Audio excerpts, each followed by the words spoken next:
BNP July August বিপ্লবকে বিপ্লব বলে স্বীকারই করতে চায় না, নিজেদেরকে বিপ্লবী দল বলতে চায় না। দেখেন আবার ডেইলি স্টারে সাক্ষাৎকার দিছে, বুঝছাও, মানে প্রিয় ডেইলি স্টার সাক্ষাৎকার দিছে। ডেইলি স্টার ছাড়া সাক্ষাৎকার দিবার পারে না আর কি মির্জা ফখরুল। মির্জা ফখরুল তো ছাত্র ইউনিয়ন, বুঝেন তো, সাবেক সিপিবি। তো উনার ধারণা বিপ্লব মানে কমিউনিস্ট কিছু বা আমেরিকার অপছন্দের কিছু। উনি কইছেন যে যারা বিপ্লব করতে চান তাদের সবার আগে প্রয়োজন একটা বিপ্লবী দল করা। সেটা কোথায় উনি খুঁজিচ্ছেন, খুঁজে পাচ্ছেন না। আসলে খুঁজে দিই উনারে। হ্যাঁ, বিপ্লব তো কেউ করতে চায় নাই, বিপ্লব হয়ে গেছে, ওটা এখন সম্পূর্ণ করতে হবে। জিয়াউর রহমান যে সেবারী জনতার বিপ্লব করেছিল 7ই নভেম্বর, করেছিল না? 7ই নভেম্বর তো বিপ্লব এবং সংহতি দিবস পালন করে, বিএনপি করে না? হ্যাঁ, তো বিপ্লবী দল ছিল 7ই নভেম্বরে। হ্যাঁ, খুঁজে পাচ্ছে না মির্জা ফখরুল, দেখেছেন? হ্যাঁ, আপনারা বিপ্লবের সুফল ভোগ করবেন, বিপ্লবের দিবস পালন করবেন, কিন্তু বলবেন আমরা বিপ্লবী দল না। মজার তো, খুব মজা। 75-এ 15ই আগস্টে বেনিফিট নেবেন, কিন্তু বিপ্লবের নায়কদের ওন করবেন না। ওদের আপনার চোখের সামনে দিয়ে ফাঁসি হয়ে যাবে, দেখবেন। আহারে, আবার আপনারাই কইবেন ইকবাল করিম ভুইয়ারে গালমন্দ করবেন। কেন কেন করবেন? কেন 2014 সালে সে কু করলো না? কেন না আপনাদের ক্ষমতা বসে দিবে? আপনাদের জন্য আরবি জিন্দগিতে কু করবে না, করবে না। কারণ তারা জানে আপনারা ওনাদের বাঁচাইবেন না, বাঁচান নাই। আপনারা 15ই আগস্টের বিপ্লবের নায়কদেরকে বাঁচান নাই, এইটার জন্য আপনাদের ক্ষমা নাই। যাই হোক, আমার ক্ষুদ্র ভ্রাতাদের জন্য বলি, বিপ্লব আসলে কারে কয়, বিপ্লব কি দেখে আমরা চিনব? বিপ্লব শুধু রাজনীতিতে হয় না, এটা সংস্কৃতিতে হয়, অর্থনীতিতে হয়, এমনকি প্রযুক্তিতে হয়। শিল্প বিপ্লব যেমন, তো রাজনৈতিক বিপ্লব না। যেমন ধরেন সবুজ বিপ্লব, এটা তো রাজনৈতিক বিপ্লব না, এটা সমাজ, সংস্কৃতি, অর্থনীতি, রাজনীতি বা প্রযুক্তিগত ক্ষেত্রে মৌলিক এবং গভীর পরিবর্তন, যা সাধারণত খুব অল্প সময়ের মধ্যে ঘটে এবং পুরনো ব্যবস্থার বদলে নতুন একটা ব্যবস্থার সৃষ্টি করে, সেটাই বিপ্লব। শিল্প বিপ্লব বিপ্লব একটা। যদিও আজকে আমাদের আলোচনা রাজনৈতিক বিপ্লব নিয়ে। বিপ্লবের বৈশিষ্ট্যগুলো কি আর কি কি দেখে চিনবো যে এটা বিপ্লব? মোট 7টা বৈশিষ্ট্য থাকে মোটা দাগে বিপ্লবের। খেয়াল করলে দেখবেন 6টা ইতিমধ্যে অর্জিত হয়েছে মাঠে, এবং এটা মাঠে অর্জন করতে হয়। ক্ষমতা দখলের পরে 7 নাম্বার বৈশিষ্ট্যটা পূরণ করতে হয়, তাহলেই বিপ্লব সমাপ্ত হয়, পূর্ণতা পায়। 1 নাম্বার কি? এটা একটা ফান্ডামেন্টাল চেঞ্জ হইতে হবে, মৌলিক পরিবর্তন, খুবই মৌলিক পরিবর্তন। বিপ্লব এমন একটা পরিবর্তন ঘটাবে যা কোনো ব্যবস্থার মূল কাঠামো বা ভিত্তিকে সম্পূর্ণভাবে বদলায় দেয়। পরিবর্তন সব সমাজেই ঘটে, কিন্তু সেটা ধীর এবং ধাপে ধাপে হয়। কিন্তু বিপ্লব হয় অকস্মাৎ আর দ্রুত, যেমন ফরাসি বিপ্লব রাজতন্ত্রকে সরায় গণতন্ত্র প্রতিষ্ঠা করছিল। 2 নাম্বার বৈশিষ্ট্য, এটা দ্রুত গতি, র্যাপিড প্রোগ্রেশন। বিপ্লব সাধারণত দ্রুততার সাথে ঘটে, ধীরে ধীরে পরিবর্তন চেতে তীব্র এবং তাৎক্ষণিক প্রভাব ফেলে। দেখছেন না আমাদের জুলাই আগস্ট বিপ্লব কিরকম দ্রুত হয়েছে, আমাদের প্রত্যাশার চাইতেও দ্রুত। আমরা বুঝতেই পারি নাই এত তাড়াতাড়ি হাসিনা পলায় যাবে। 3 নাম্বার, এটা গণসম্পৃক্ত হয়, এটা প্রচুর পরিমাণে জনগণ এটাতে পার্টিসিপেট করে। বেশিরভাগ ক্ষেত্রে বিপ্লবের সাথে বৃহৎ জনগোষ্ঠীর অংশগ্রহণ থাকে, যারা পুরনো ব্যবস্থার বিরুদ্ধে অসন্তোষ প্রকাশ করে এবং নতুন পরিবর্তন আনতে চায়। আমাদের জুলাই আগস্ট বিপ্লবে হয়েছে প্রচুর পরিমাণে, প্রায় সবাই মাঠে নামছে, প্রায় সবাই। 4 নাম্বার, তীব্র দ্বন্দ্ব এবং সংঘাত এবং রক্তপাত। পুরনো শক্তির সাথে, পুরনো ব্যবস্থার সাথে নতুন শক্তির সংঘাত হয়, সংঘর্ষ হয়, রক্তপাত হয়। আমেরিকান বিপ্লব, আমেরিকার স্বাধীনতা যুদ্ধকে বিপ্লব বলা হয়। ব্রিটিশ শাসনের বিরুদ্ধে স্বাধীনতার জন্য লড়াই হয়েছিল।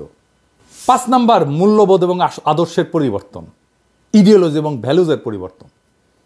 বিপ্লবের মাধ্যমে সমাজের নতুন আদর্শ এবং মানসিকতার উদ্ভব ঘটে। পুরনো মূল্যবোধকে অস্বীকার করে আজকে ছাত্ররা মুজিববাদকে প্রত্যাখ্যান করতেছে, এটাই বিপ্লব, বিপ্লবের একটা বৈশিষ্ট্য। এমনকি শিল্প বিপ্লব কৃষিভিত্তিক সমাজকে বদলায় দিয়ে নগরায়ন করে। টেকনোলজিক্যাল রেভলিউশনকে মানুষের জীবনের মূল কেন্দ্রে নিয়ে আসে, টেকনোলজিকে।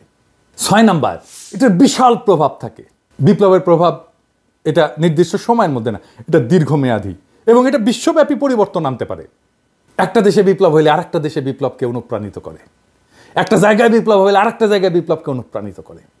7 নাম্বার, পুরনো ব্যবস্থাকে ছুঁইড়া ফেলে দেওয়া।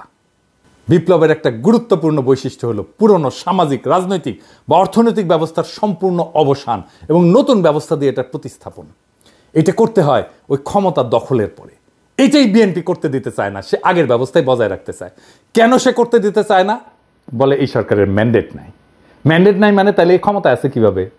আওয়ামী লীগ প্রফেসর ইউনূসের সরকারকে অবৈধ বলে, আর বিএনপি বলে ম্যান্ডেট নাই পরিবর্তনের জন্য।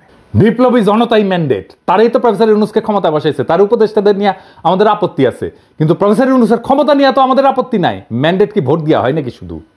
আর আপনারা বলতেছেন যে বিএনপি তো বিপ্লবী সরকার না, তার মানে আপনি তো ম্যান্ডেট নেবেন না, আর অসমাপ্ত লাস্ট কাজটা তো করবেন না আসলে, কারণ আপনারা তো বিপ্লবী দল না। তাহলে আপনি বিপ্লব সমাপ্ত করবেন না, আপনি ভোট চাইতেছেন ম্যান্ডেট নেওয়ার জন্য না, আপনি ভোট চাইতেছেন বিপ্লবকে যেন সমাপ্ত আমরা করতে না পারি। আপনি তো আসলে প্রতি বিপ্লবী। দেখেন উনি কি বলতেছেন, সংবিধানের আমূল পরিবর্তনের জন্য গণপরিষদ করতে হবে। এটার মানে কনস্টিটিউয়েন্ট অ্যাসেম্বলি, যা শুধু নতুন সংবিধান লিখবে, সে অন্য আইন প্রণয়ন করবে না। কিন্তু যে সংবিধান লিখবে আইনত, নীতিগতভাবে, এথিক্যালি, নৈতিকভাবে, সে আর ওই আইনের বদলে নতুন আইন লিখতে পারে না, নতুন লোকেরা এসে লিখবে।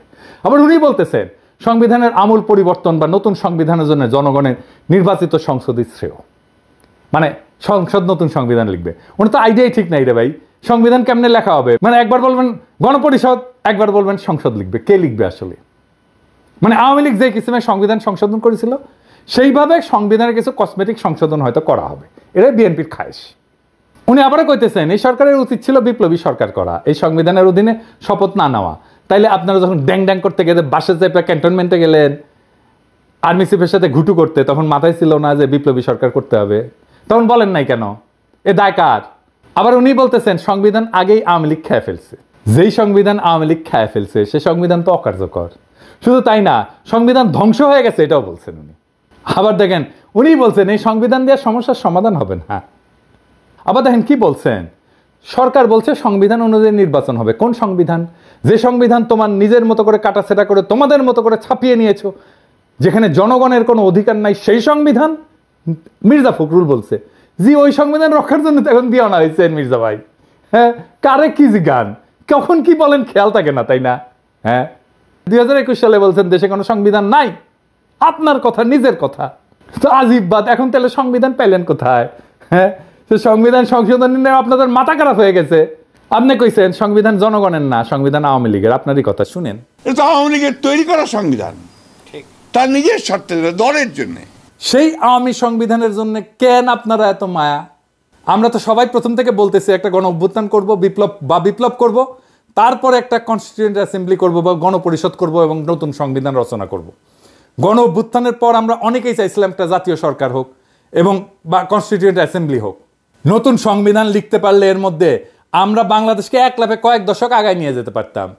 আপনারা বিএনপি না চাইছেন জাতীয় সরকার, না সমর্থন করছেন গণপরিষদ কইরা নতুন একটা সংবিধান করতে। প্রফেসর ইউনূসের 100 দিনের বক্তৃতা শুনে আপনি হতাশ মির্জা ফখরুল। আপনারা তো বাংলাদেশের সবচেয়ে বড় দল বলে দাবি করেন নিজেদেরকে। আপনি কি করছেন আপনারা এই 100 দিনে? এটা লিস্টই দেন না। আপনার কর্মী সমর্থকদের দিয়ে কি করছেনটা কি বলেন শুনি। আপনারা তো সরকার গঠন করবেন বলে আশা করেন, এটা তো শ্যাডো ক্যাবিনেট তো বানাইতে পারেন নাই। কি করছেন? করেন নাই। 2টা সমাবেশ করছেন, এর বাইরে কোনো অর্জন আছে আপনাদের? নাই। আপনি কইছিলেন নতুন সম্ভাবনা তৈরি হয়েছে, নিজেই দেখেন। আজকে 1971 সালের স্বাধীনতা যুদ্ধের পরে আমাদের যে নতুন সম্ভাবনা সৃষ্টি হয়েছিল, একটা নতুন দেশ, নতুন জাতিকে নির্মাণ করবার, কিন্তু দুর্ভাগ্যজনকভাবে সেই সময় আওয়ামী লীগের ব্যর্থ নেতৃত্বের কারণে, তাদের ব্যর্থতার কারণে সেই জাতি আমরা নির্মাণ করতে পারি। আজকে আবার দীর্ঘ সংগ্রামের পরে, গণতান্ত্রিক সংগ্রামের পরে, অনেক আত্মত্যাগের বিনিময়ে, রক্তপাতের বিনিময়ে, ছাত্র জনতার অভ্যুত্থানের মধ্য দিয়ে আবার নতুন একটি সম্ভাবনা সৃষ্টি হয়েছে, একটা নতুন বাংলাদেশ নির্মাণ করবার। তো সম্ভাবনা কি একটা ভোট করা? হ্যাঁ, ভোট করে আপনাদের ক্ষমতায় যাইতে দেওয়া, তারপরে ভরসা করে থাকবো আপনারা ভালো হইয়া দেশ চালাইবেন। হ্যাঁ, ক্ষমতা আগে ছিলেন না আপনারা? হ্যাঁ, ক্ষমতা যাইতে না যাইতে তো দখল টখল করে শেষ। ক্ষমতা যা করবেন কি? কাম তো নাই, কাম তো সব সেরে ফেলছেন। ভরসা করতে কইেন না। হ্যাঁ, ভোটে জিতা ক্ষমতা আসলে আপনারা প্রতিশ্রুতি রাখবেন, এটা জনগণ বিশ্বাস করে না। আপনারাও আগে প্রতিশ্রুতি ভঙ্গ করছেন, চ্যালেঞ্জ করেন না, দেখাই দেবো এক এক কইরা। ম্যান্ডেট করবেন না মির্জা ভাই। ম্যান্ডেট চাইলে ম্যান্ডেট আইনা দিব। চান আপনি ম্যান্ডেট? প্রফেসর ইউনূসকে বলবো একটা হ্যাঁ না ভোট করতে। এই জুলাই আগস্ট বিপ্লবে জনতার বিকল্প রাজনৈতিক শক্তি কলে দাঁড়াইছে, তার উপেক্ষা কইরেন না মির্জা ভাই। তাদেরকে এলাই ভাবেন আমাদের সাথে কথা বলতে হবে, একা একা কিছু কইরেন না। যা কয়ে আসবেন যে আওয়ামী লীগকে নির্বাচনে দিতে হবে, জি না, ওই ম্যান্ডেট আপনার নাই। আমরাও জনগণের কণ্ঠস্বর, আমরাও দাবি জানাইতে পারি, আমরাও জনতাকে মোবিলাইজ করতে পারি। আজকের দিনের রাজনৈতিক শক্তি হয়ে উঠতে দল লাগে না মির্জা ভাই, কমিটি লাগে না, কর্মী লাগে না। সরকারকে কইছেন আওয়ামী লীগকে নির্বাচনে আনার জন্য, প্রফেসর ইউনূস কয়ে দিচ্ছে কলে। এটা আমরা কোনোভাবে হইতে দেব না। আমরা সর্বশক্তি দিয়ে এটা প্রতিরোধ করব। বাংলাদেশের মানুষের আকাঙ্ক্ষা আওয়ামী লীগকে পূর্ণাঙ্গভাবে নিষিদ্ধ করা। আমি এটা ভোট করেছিলাম, এই যে দেখেন কত লোক ভোট দিছে, দেখেছেন এডিটর সাহেব, দেখে দেন না কত লোক ভোট দিছে, পাশে লিখে দেন কত লোক ভোট দিছে।